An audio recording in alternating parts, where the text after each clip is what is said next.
Do you want to know the 4 key things that have consistently helped me get 5-star reviews on Airbnb? Owning a short-term rental is extremely different than running a long-term rental. Short-term rentals require a lot more work than long-term rentals do. When you own a short-term rental or an Airbnb, you're basically running a hospitality business, and reviews matter. Hello and welcome to the Wanderlust host channel. My name is Olivia Tati and I am a short-term rental specialist and world traveler on a mission to inspire you to invest in real estate and travel the world. My goal is to build a community of like-minded millennials who have spent years stifling their creativity, break free, and take control over their lives.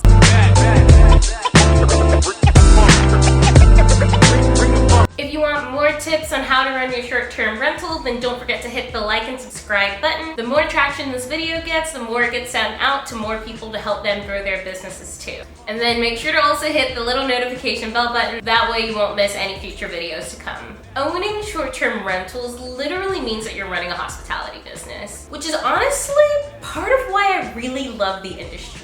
I've been to over 50 countries and I've stayed at so many different accommodations ranging from Airbnbs to hotels to hostels to homestays. And hospitality is just such a big factor when it comes to someone's vacation. People have spent a bunch of money saving up for this one vacation, and they take time away from their jobs and their lives just to get away from this one trip. So it's extremely important that you make sure that they have a great stay. You need to be making sure that your hospitality is on freaking point. These days, short-term rentals are consistently being compared to hotels, meaning we need to strive to be like the Marriotts or even better than the Marriotts. And I know you might not have the resources and everything like Marriott does to invest into their properties, but the thing about Airbnbs and the reason why I truly don't believe they're ever going away is that a lot of people love them for the uniqueness of the property and the unique different kinds of stays that you can get, as well as the personal experience you can get from them too.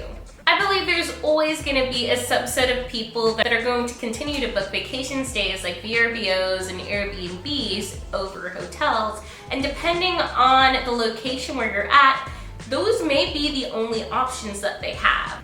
But that also means you do need to hold your properties to a really high standard. The easiest way that a guest is going to decide where they're going to stay is based off of the reviews that you have on your property. Now, I don't know if it's just me, but whenever I'm looking at Airbnb, I'm making sure that whichever place I'm picking at has above a 4.8 review and that the host is a super host, and you can actually filter for that through Airbnb. Now, the reason that I'm searching for that is because I know that that host and that location, that property, has had wonderful reviews before, meaning that it will probably improve the likelihood of me having a great stay too. Reviews will either propel or completely crush your business. And it's critical to make sure that you're continuously getting 5-star reviews. So I'm gonna go over the 4 key things that I do to make sure that I'm consistently getting 5-star reviews.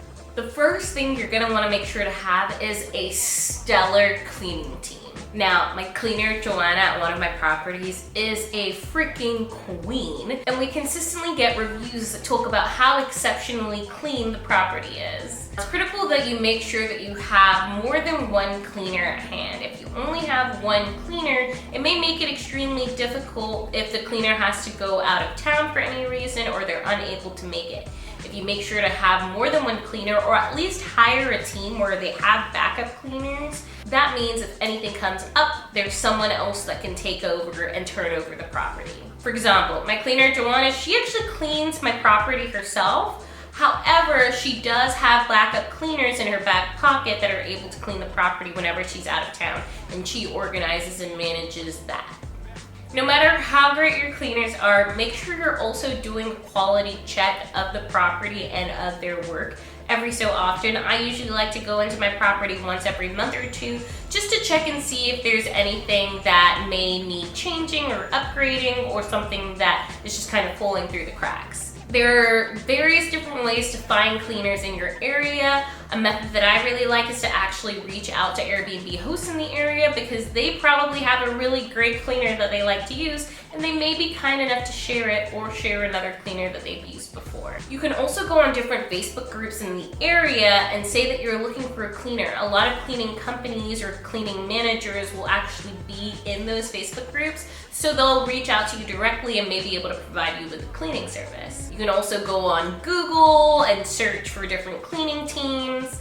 And then another way you can do it is actually using an app called Turnover B&B that was specifically made for this. It's basically a marketplace for cleaners so that you can find a cleaner in your area and then automate all of your messaging and communications with them. The nice thing about Turnover B&B too is that it actually can integrate with a lot of your property management systems like Hospitable.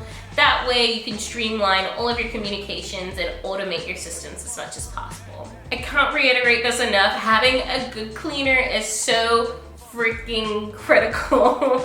Like, I literally have so many reviews like these ones that just talk about how good the cleaning is and how clean the property is. The second key thing to making sure that you're consistently getting 5-star reviews on Airbnbs is to respond to messages as soon as you possibly can. Now, Airbnb actually calculates your response time and it shows that to guests so that they know how fast you're gonna actually respond. And it also may play into your rankings a little. Usually you have to respond to any inquiry within 24 hours.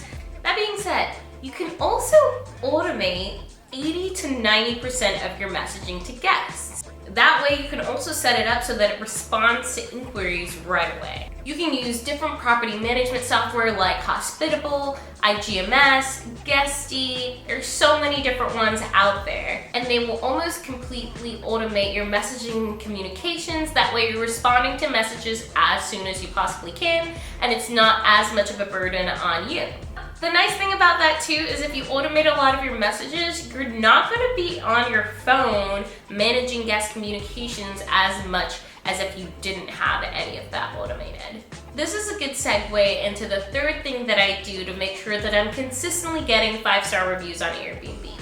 Over-explain, over-explain, over-explain, over-explain, and then over-explain a little more. Like, really over-explain. If you don't over-explain, guests will most likely ask you a question about it.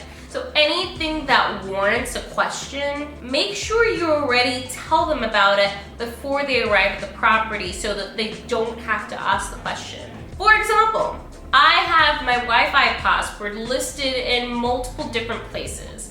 The welcome message, the guidebook, on a plaque in the house. That way there's just no question. The guests aren't gonna come and reach out to me and ask, what's the Wi-Fi password? In general, implementing a guidebook is going to be extremely important to make sure that your guests have all the information that they need to succeed. There are various different types of guidebooks out there. You can do a printed one, do an online version through Canva, you could do a digital guidebook using Hospitable. I personally just like to use Canva. I already have a Canva subscription, and you can do a share-only link and put it in your welcome messaging, and you can update your Canva guides at any point in time. I know a lot of people like to use the digital guidebooks as well, so it's whatever you prefer at that point. The one downfall of having a physical guidebook is whenever you need to update it, you're gonna have to completely just reprint the whole guidebook.